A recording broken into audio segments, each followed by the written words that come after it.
ये चीज़ उधर आप बोलोगे तो आपको प्रोफेसर बोलेगा कि हाँ आगे इसके दुबे से पढ़ गए बस कुछ नहीं आता, ये बोलो। अपन को ये चीज़ नहीं बोलनी, ये चीज़ अपने माइंड पे रखना है, ठीक है, अपन को समझने के लिए रखना है। Please like share subscribe my YouTube channel. अगर आपके मेरे नोट्स से थोड़ी सी भी हेल्प हो पाती है, इससे मुझे और मोटिवेशन मिलेगा और आपके लिए मैं और ही अच्छे वीडियोज़ लाती रहूँगी। Hello friends, welcome back to my YouTube channel.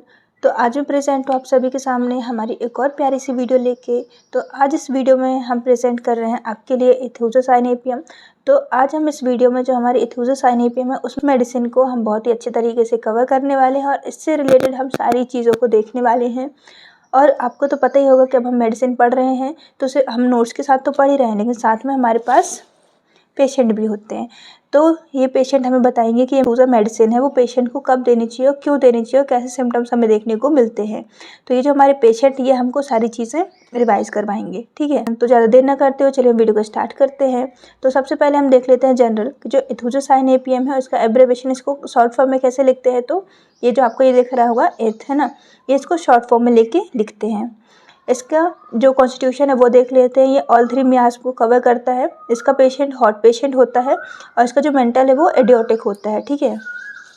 अब मेन चीज़ हम ये देख लेते हैं कि जो इथ्यूज़ोसाइनेपियम है ये हम किस लिए देते हैं। एकदम दिमाग में ये चीज़ रहनी चाहिए कि जो इथ्यूज़ोसाइनेपियम हम किस लिए देते हैं। तो जो चाइल्ड होते हैं, जो चिल्ड्रंस होते हैं, जब वो किसी भी तरीके का जो मिल्क है फिर मिल्क फॉर्म कोई भी प्रोडक्ट है मिल्क का अगर वो टॉलरेट नहीं कर पा रहे हैं तो उसके लिए जो इथ्यूज़ोसाइनेपियम है बेस्ट मेडिसिन है, ठीक है।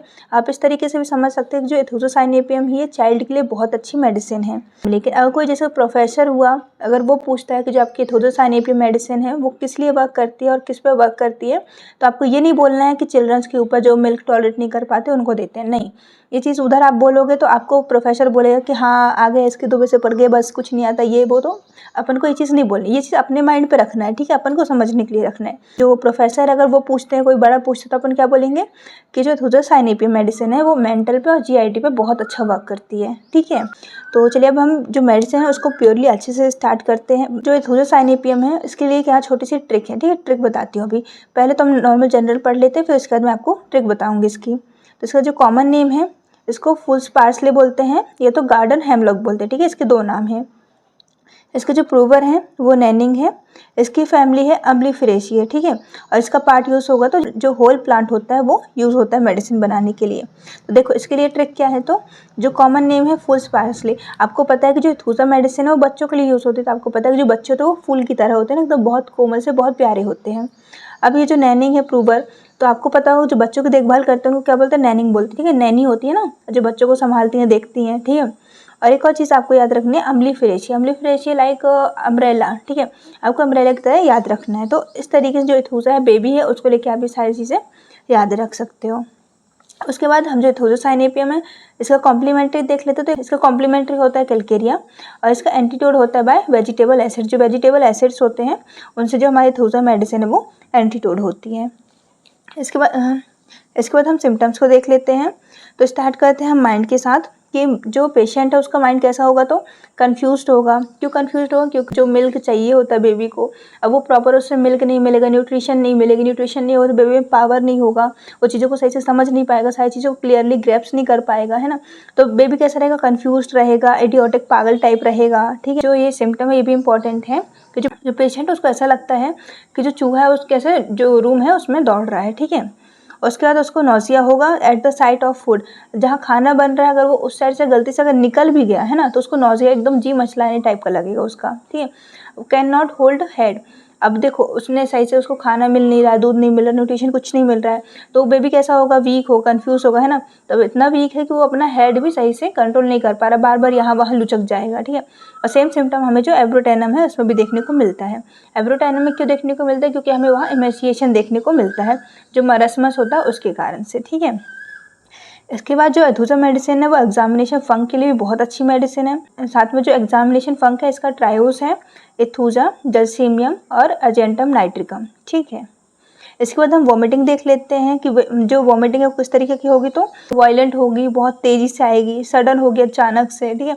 कर्डली मिल्क एंड चीज़ी मेट है, इस तरीके का करेक्टर है वॉमिटिंग का, किस तरीके से वॉमिटिंग बच्चे को होगी, ठीक है। वॉमिटिंग हम इस तरीके से देखने को मिलेगी। इसके बाद हमें रिगर्जिटेशन देखने को मिलेगा फूड का, ये अराउंड आवर के लिए भी हो सकता है या तो तुरंत हो सकता है खाना खाने के बाद। इसके बाद हमें डोजिंग देखने को मिलेगी। डोजिंग मतलब कि शॉर्ट पीरियड के लिए सोना, ठीक है। तो dosing after vomiting and stool, जब बच्चा वॉमिटिंग या तो स्टूल कर देगा तो उसके बाद वो थोड़ी देर के लिए सो जाएगा, उसको हम डोजिंग बोलते हैं, ठीक है।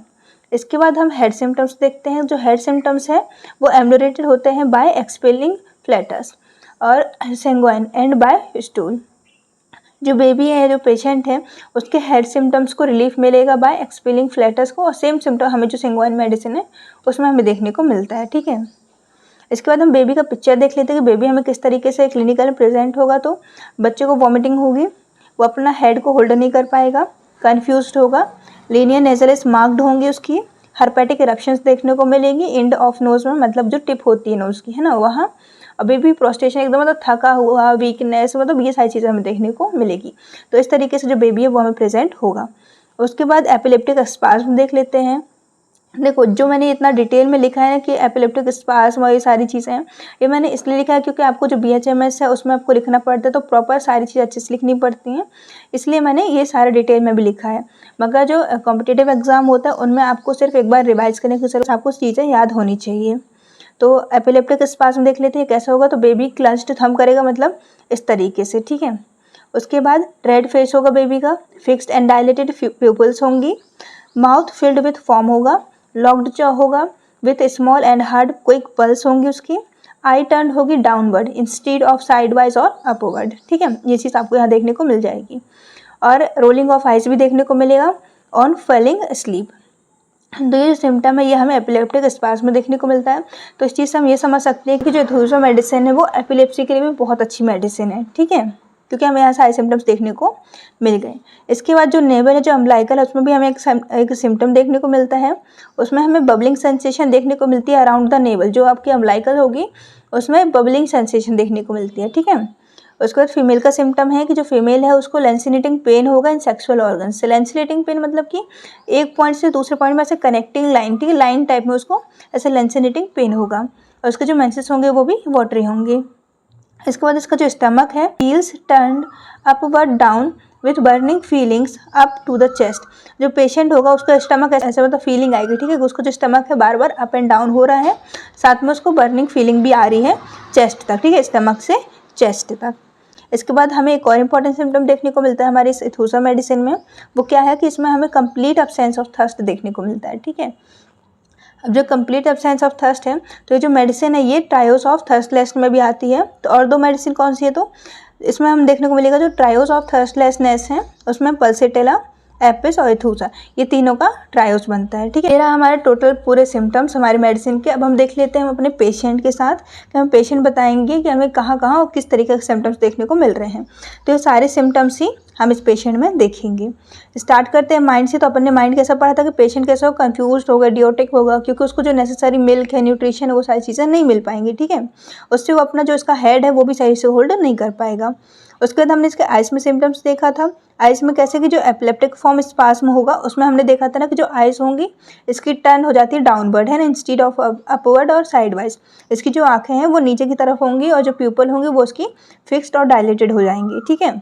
इसके बाद हमने नोज में सिम्टम देखा था कि हर्पेटिक इरप्शंस देखने को मिलेंगे और जो लीनियर नेजल्स है वो भी मार्क देखने को मिलेगी, ठीक है। इसके बाद जो इसका माउथ है, माउथ में हमने सिम्टम देखा था वॉमिटिंग के लिए कि वॉमिटिंग किस कैरेक्टर की होती है, तो चीज़ी मैटर है ना, कर्डली मिल्क, इस तरीके से हमें जो वॉमिटिंग है वो देखने को मिलती है। इसके बाद हम नीचे आते तो हमें यहाँ थर्स्ट देखने को मिलता है। थर्स्ट कैसे होगा, तो जो मेडिसिन है कंप्लीट थर्स्टलेस है, इसमें पेशेंट को प्यास नहीं लगती है, ठीक है। इसके बाद इसका जो हैंड में हमने देखा था एपिलेप्टिक जब स्पाज्म हुआ था तो उसमें हमने देखा था कि जो थंब है वो इस तरीके से क्लंच्ड है ना।